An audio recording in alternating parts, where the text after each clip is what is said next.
They determined that no probable cause exists to file any charge against Officer Wilson and returned a no true bill on each of the 5 indictments. The physical and scientific evidence examined by the grand jury, combined with the witness statements supported and substantiated by that physical evidence, tells the accurate and tragic story of what happened.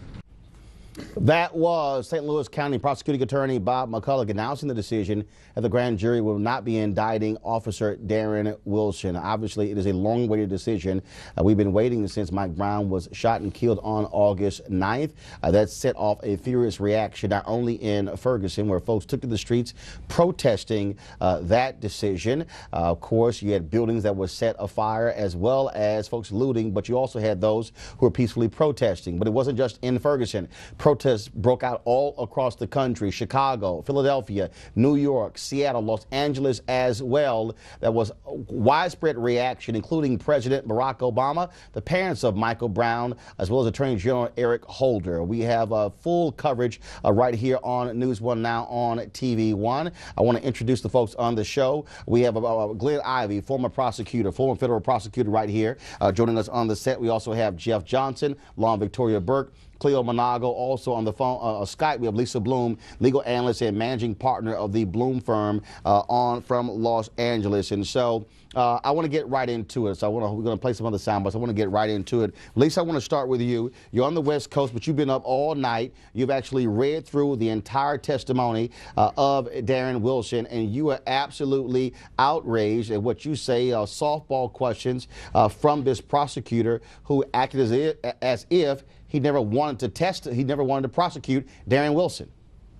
The most outrageous thing in this case is that Mike Brown was shot and killed. The second most outrageous thing is the blatant special treatment that Darren Wilson received from a prosecutor who didn't want to charge him directly, and now, having read the transcripts, I can say, from prosecutors who just didn't cross-examine him at all, asked him a series of softball questions, apologized for stressing him out, and asked him things like, do you have anything else to say at the very end?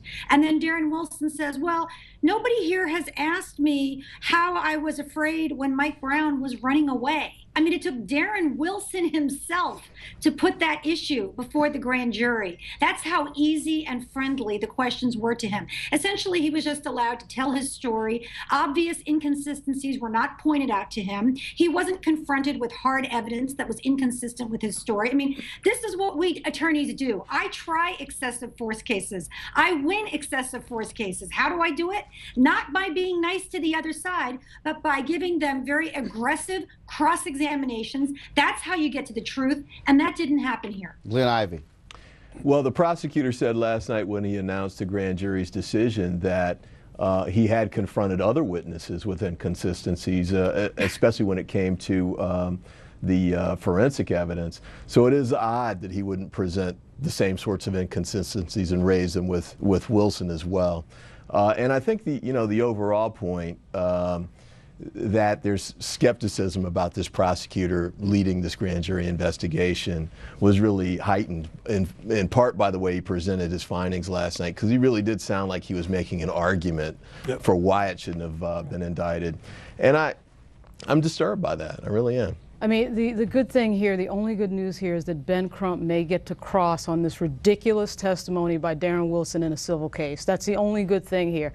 Lisa Bloom touched on it. There are a few ridiculous points here. I think the most ridiculous part of Darren Wilson's testimony is where he claims Michael Brown is hitting him, and Michael Brown stops to hand off with his right hand cigars to Dorian Johnson. It doesn't get any more ridiculous than that. He claims that Mike Brown is striking him with his right hand, and then one of the people questioning him says, well, wait a minute, didn't he have the cigars in his right hand? And then Wilson says, oh yeah, I handed those off to Dorian Johnson. How more stupid and ridiculous can testimony get than that? What also is ridiculous is the fact that they expect the American people to believe that there are no grounds here, and so if we're talking about reasonable doubt, that's one thing. But the level is so low here. The fact that there is competing information. If the prosecutor would have done what he was supposed to do, there could have been an indictment. Cleo? I'm just blown away because, I bet some people that he was going to not be indicted.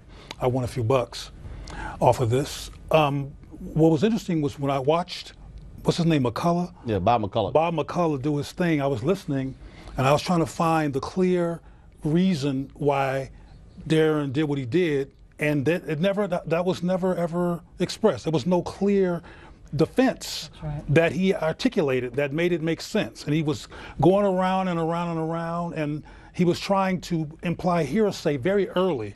His first comments were implying hearsay and making sure that he created a context that nobody used to believe that was on the side of Michael Brown. It's never explained why the deadly force escalates so quickly. Exactly. This happens in like 90 seconds. McCullough doesn't explain it, and Darren Wilson's testimony doesn't explain it. And the reality is that Missouri law doesn't require them to explain it. And so as long as he felt threatened, and as long as he can prove that Mike Brown was involved in a felony act, Missouri law says he has the right to shoot. Lisa?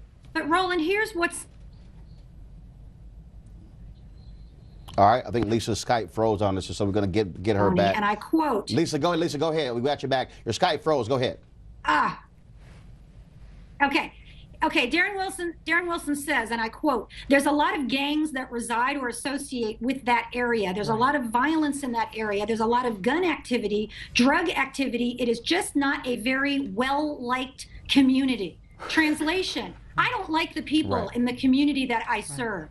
I'm going to associate Mike Brown, who did not have a gun, with other people who might have a gun. I'm going to associate Mike Brown, who is not a gang member, with other people who are gang members. I mean, it is outrageous to me. Essentially what he's saying is, because I was policing a community that I didn't like, that I'm afraid of, I'm on heightened alert, and I can shoot to kill an unarmed man. That's right. He not only made that statement under oath, he got away with that statement unchallenged by the prosecutors. Exactly right. It was the same thing that Mark O'Mara did in the Trayvon case with regard to bringing up a robbery that had nothing to do with Trayvon of two black people 2 weeks before. It's like all black males are interchangeable. They're all the same. Hold tight 1 second. We got to go to a break right now. We come back, more of our coverage of the aftermath of the grand